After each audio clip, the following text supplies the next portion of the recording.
Serial advocate Anjali Awasthi में अमन फिर से बेहोश हो जाती है। डॉक्टर कि अगर इन्हें कुछ हो गया तो इसकी पूरी जिम्मेदारी अंजलि की होगी। सभी अंजलि को जलीकट्टी सुनाते हैं। क्या जरूरत थी अमन को इस तरह कोर्ट ले जाने की। वही ईशानी की उसने सच में इतना सेल्फिश इंसान नहीं देखा। इतना सीरियस कंडीशन होने के बाद भी तुम अमन को कोर्ट लेकर गई। अमन कोर्ट में अंजलि और उसके भाई अभय को निर्दोष बताता है। वही कोर्ट अगली डेट सुनाती है।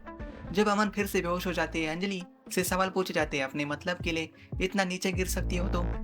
एक पेशेंट जो कि अभी अभी कोमा से बाहर आया है, जो कि ठीक से रिस्पॉन्ड तक नहीं कर पा रहा है, उसे तुम पर्सनल बॉन्ड साइन करवा कर इस हॉस्पिटल से बाहर लेकर गई। वही अंजलि की उसने जो भी कुछ किया है अपने मतलब के लिए नहीं किया है। अगर मैं आज उन्हें कटघरे में नहीं लेकर जाती तो अमन सिंह राजपूत को सारी जिंदगी एक झूठे कलंक का बोझ उठाना पड़ता।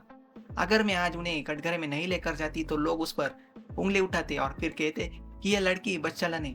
अमन सिंह राजपूत पर किए अटेम्प्ट टू मर्डर का इल्जाम उनके बड़े भाई अभय सिंह राजपूत पर लगाया जाता और फिर वो बेगुनाह होते हुए भी कानून और इस दुनिया की नजरों में जुर्म के जिम्मेदार होते।